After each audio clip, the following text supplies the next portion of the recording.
بسم اللہ الرحمن الرحیم۔ ایک صاحب نے مفتی سلمان اظہری صاحب کی اس ویڈیو کو بھیجا ہے اور معلوم کیا ہے کہ اس ویڈیو کی کیا حقیقت ہے۔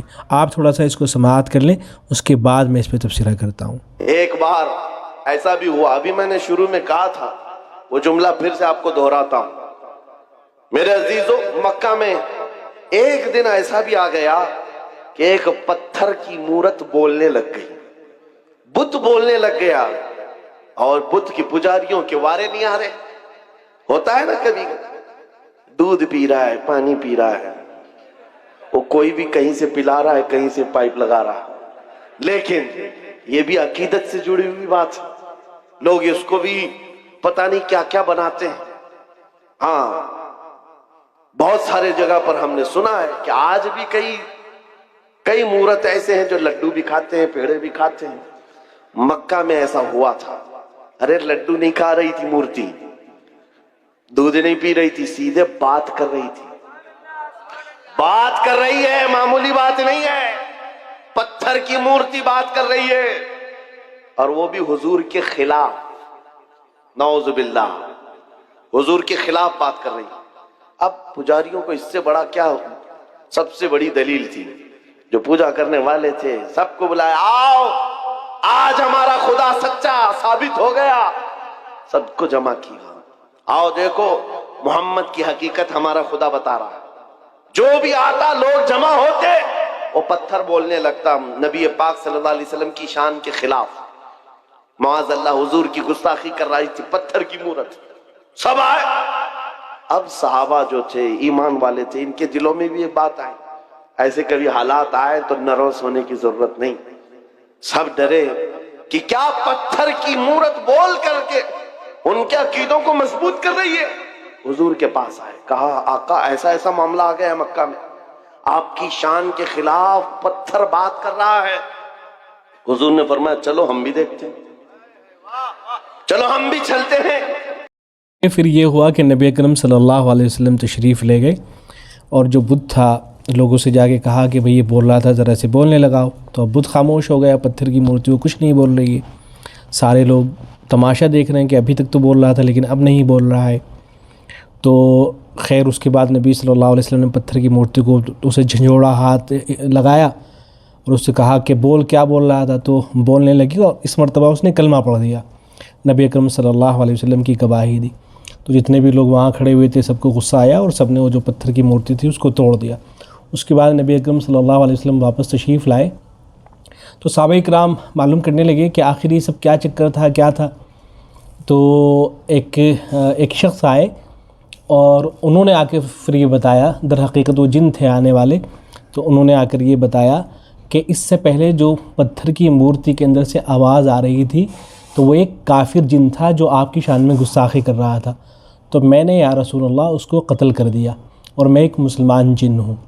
تو یہ واقعہ ہے، تو پتھر کی مورتی کے اندر در حقیقت وہ جن بول رہا تھا، کافر جن، اور پھر اس کے بعد جو مسلمان جن تھا اس نے نبی صلی اللہ علیہ وسلم کی شہادت دی اور گواہی دی۔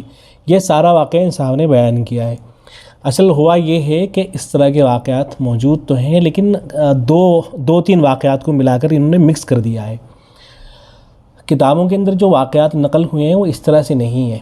کتابوں کے اندر جو واقعات آئے ہیں اس طرح سے تو واقعات آئے ہیں کہ جو پتھر کی مورتیاں ہیں انہوں نے نبی اکرم صلی اللہ علیہ وسلم کی گواہی دی ہے، آپ صلی اللہ علیہ وسلم کی نبوت کی گواہی دی ہے۔ اس طرح کے واقعات موجود ہیں۔ مثلا ایک صحابی حضرت مازن الطائی رضی اللہ تعالیٰ عنہ، ان کے بارے میں آتا ہے کہ ان کے مسلمان ہونے کا جو سبب بنا تھا وہ پتھر کا بت ہی تھا، اس لیے کہ اس کے اندر سے نبی صلی اللہ علیہ وسلم کے بارے میں آواز آئی تھی، تو اس کے بعد وہ مسلمان ہو گئے تھے۔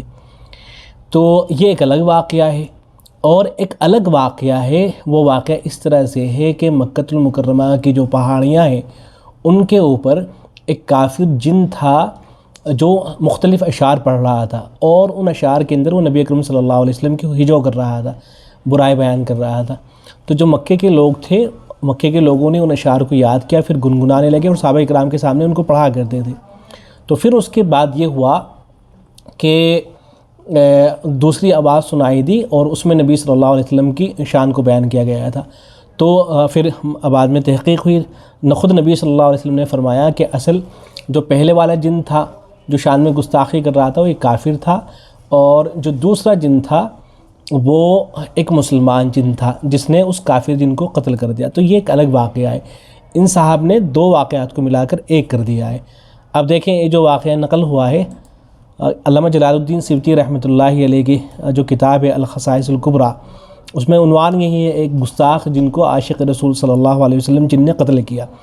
پھر اس کے بعد روایت اس طرح سے ہے کہ حضرت ابن عباس سے روایت ہے کہ ایک جن نے جبل ابی قبیس پر جو مکے میں ہے یہ آواز دی، اشعار پڑھے۔ ان اشعار کے اندر نبی صلی اللہ علیہ وسلم کی ہجو کی گئی تھی۔ اس کے بعد یہ لکھا گیا کہ جب صبح ہوئی تو یہ بات تمام مکے میں پھیل گئی، اور مشرکین آپس میں ان شعروں کو مزاحی انداز میں گنگناتے اور مہذب اور باوقار مسلمانوں کی جانب اشارے و کنائے کرتے۔ نبی اکرم صلی اللہ علیہ وسلم نے ان کے اس طرز عمل کے بارے میں ارشاد فرمایا کہ شیطان کی آواز ہے جو بتوں کے ذریعے لوگوں سے ہرزہ سرائی کرتا ہے، اس کا نام مسعر ہے، اللہ تعالیٰ اسے ذلیل و خوار کرے۔ اس کے 3 دن کے بعد اچانک جبل ابو القبیس پر ہاتف کو کہتے سنا، یعنی اب یہ دوسری آواز آنے لگی، اشعار پڑھے گئے جن میں نبی صلی اللہ علیہ جن میں یہ تھا کہ ہم نے مسعر شیطان کو قتل کر ڈالا جبکہ اس نے سرکشی کی اور تکبر کیا۔ مسعر نے حق کو سبق ٹھہرایا اور بری بات کو نعمت قرار دیا۔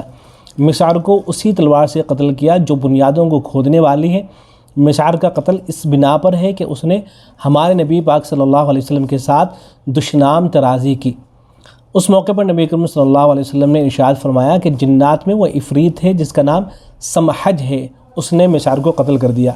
میں نے سمحج کا نام عبداللہ رکھ دیا ہے کیونکہ وہ مجھ پر ایمان لے آیا ہے، اور اس نے مجھے بتایا کہ وہ مسعر کی تلاش میں کئی روز سے تھا۔ تو یہ واقعہ مختلف کتابوں کے اندر یہ واقعہ نقل ہوا ہے، الخصائص الکبریٰ کے اندر بھی ہے۔ ایسے ہی علامہ ابن تیمیہ رحمۃ اللہ علیہ کی مشہور و معروف کتاب ہے الصارم المسلول، اس کے اندر بھی یہ واقعہ نقل ہوا ہے۔ وہاں عنوان یہی ہے کہ کافر جنوں میں سے جو رسول اکرم صلی اللہ علیہ وسلم کو گالی دیتا تھا، مومن جن اس کو قتل کر دیتے تھے۔ اور ایسے ہی واقعہ حیات الصحابہ کے اندر بھی نقل ہوا ہے۔ حضرت مولانا یوسف کاندھلوی رحمۃ اللہ علیہ نے حیات الصحابہ کے اندر اس کو دلائل النبوہ اور البدایہ والنہایہ اور دوسری کتابوں کے حوالے سے نقل فرمایا ہے۔ تو اس واقعے کو بیان کیا جا سکتا ہے، اس میں کوئی حرج کی بات نہیں ہے، البتہ مفتی صاحب نے جو مکس کر دیا ہے واقعوں کو، اس طرح سے واقعے کو بیان نہیں کرنا چاہیے۔ امید ہے کہ بات واضح ہو گئی ہوگی۔ السلام علیکم ورحمۃ اللہ۔